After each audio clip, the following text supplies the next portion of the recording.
Hello everyone, welcome to the lesson The Tiger King by Kalki, explained by Deepshikha ma'am. This lesson is a fairly easy one, therefore it will be completed in one video only. As we move forward, kindly pay attention to the text that has been given in blue or the text that has been highlighted. These are important segments of the chapter. Moving on. The summary. The story revolves round the Maharaja Pratibandhupuram Jilani Jung Jung Bahadur, who is also known as the Tiger King. He is dead now, but how he came to be known as the Tiger King is the story that the narrator tells.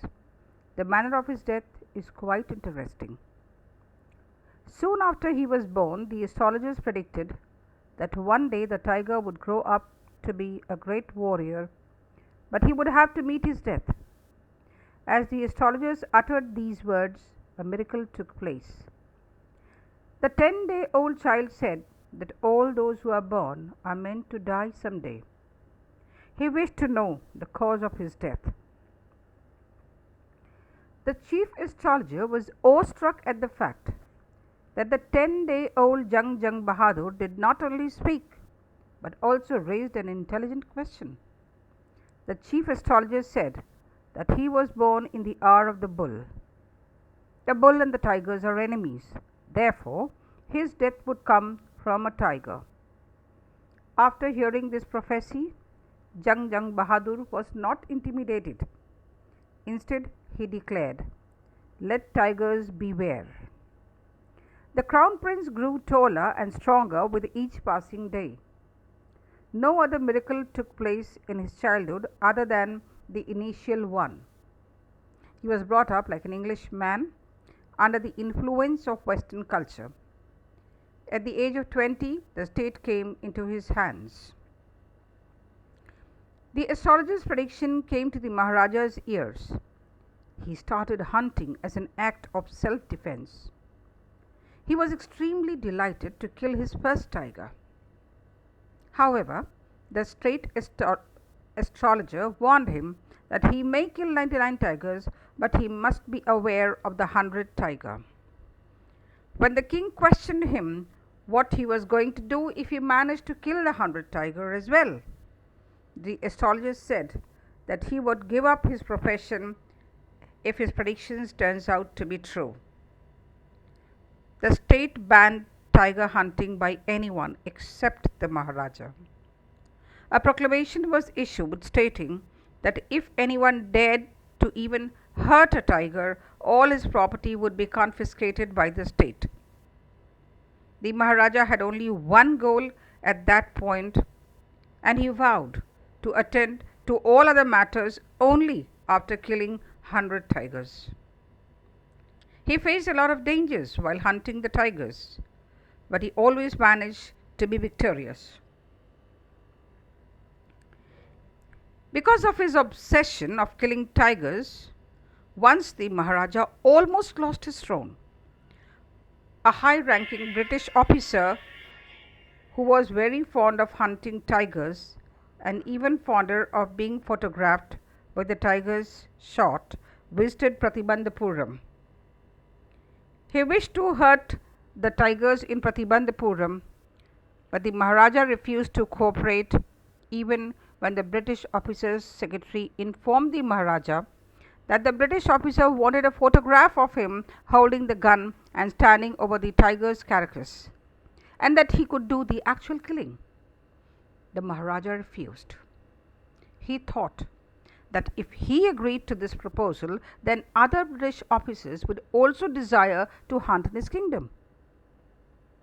The Maharaja and the Diwan deliberated on the issue, and to maintain a healthy relations with the British, the Maharaja asked a famous jewellery company in Calcutta to send him the samples of some expensive diamond rings. The Maharaja sent 50 rings to the British officer's good lady, expecting her to select 1 or 2 rings and send the rest back. But she took all the rings worth 3 lakhs of rupees. The Maharaja lost 3 lakh rupees but managed to retain his kingdom. Within 10 years, the Maharaja managed to kill 70 tigers. The tiger population became extinct in the forests of Pratibandhapuram. The Maharaja called the Diwan and expressed his desire to get married to a girl from a royal family belonging to a state with a large tiger population. The Diwan followed his orders and the Maharaja got married to a girl from a state with a large tiger population. Jung Bahadur killed 5 or 6 tigers each time he visited his father-in-law. In this way, he was able to kill 99 tigers. Now that he had killed 99 tigers, he was more anxious to kill the last one. By this time, the tigers had become extinct even in his father-in-law's kingdom.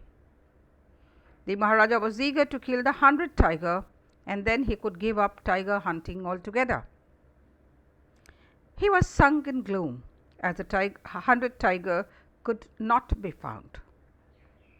However, one day, when he heard the sheep began to disappear in his own state, hope returned to him. He was so thrilled that he even announced a 3-year exemption from all taxes for that village and set out on the hunt. But the 100th tiger was not easily found. The Maharaja got so furious that many officers lost their jobs. One day he was so enraged that he ordered the Diwan to double the land tax. The Diwan figured out that if the Maharaja did not find the 100 tigers soon, then he would have had a bad impact on the kingdom. He was relieved to see the tiger, which had been brought from the People's Park in Madras, was kept hidden in his house.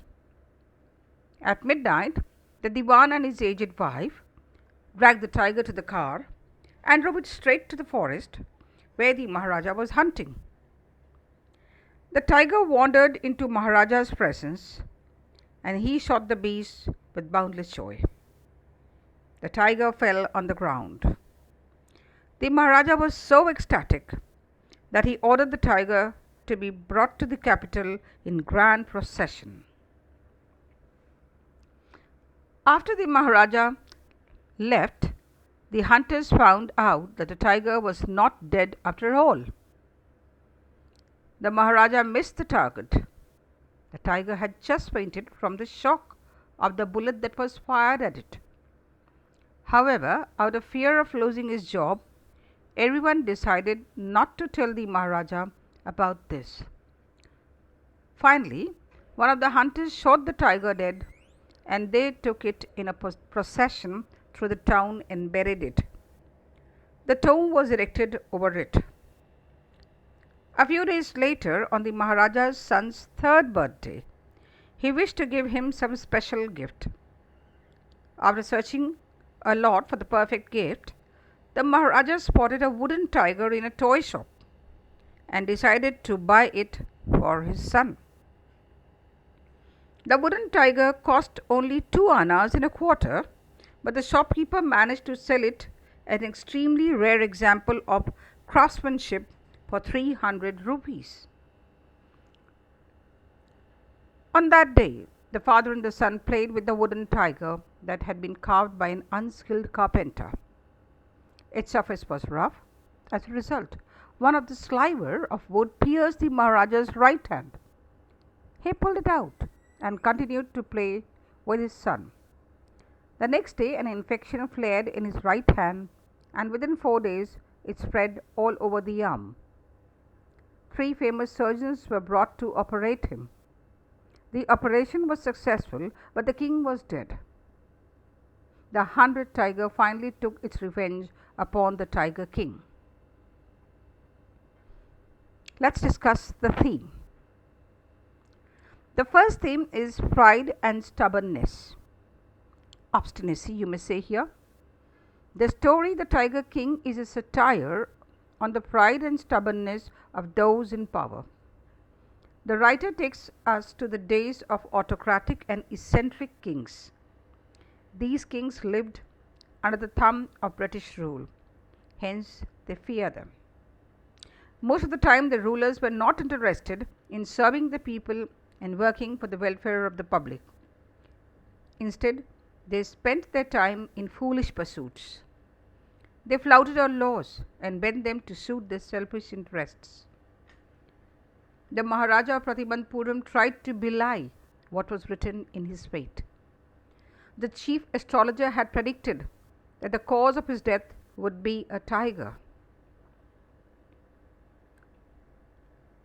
The king tried his best to belie the predictions. His campaign of tiger hunting was very successful. All his strategies and wise plans worked till he killed 99 tigers. But the 100th tiger eluded him till his death. The irony of fate brings quite an unexpected end of the Maharaja. The hero, who killed 99 tigers, couldn't kill the only one that was left. The last tiger he thought to be dead was survived. The king's bullet had missed its mark. Ironically, the 100th tiger which caused his death was not a ferocious beast of blood and flesh. It was a wooden tiger. One of the sliver of wood pierced in his right hand and caused infection and a suppurating sore. It ultimately led to his death. The next theme what we have is of transience of life and power. It is a story about transience. It's of life and power. It's a satire on the conduct of people in power. It is found that most of the time the rulers are not interested and bothered about working for public welfare. Rather, they spend their time in foolish things. Most of the people who surround these powerful people are also interested in taking advantage of the proximity for their own welfare. This story also underlines the general attitude of human beings towards wild animals. That's all for this. We can only have the two themes as I have stated here. Thank you. That will be all for this lesson. If you have any doubts, we'll discuss it in the upcoming classes. Thank you. और ये हो गया record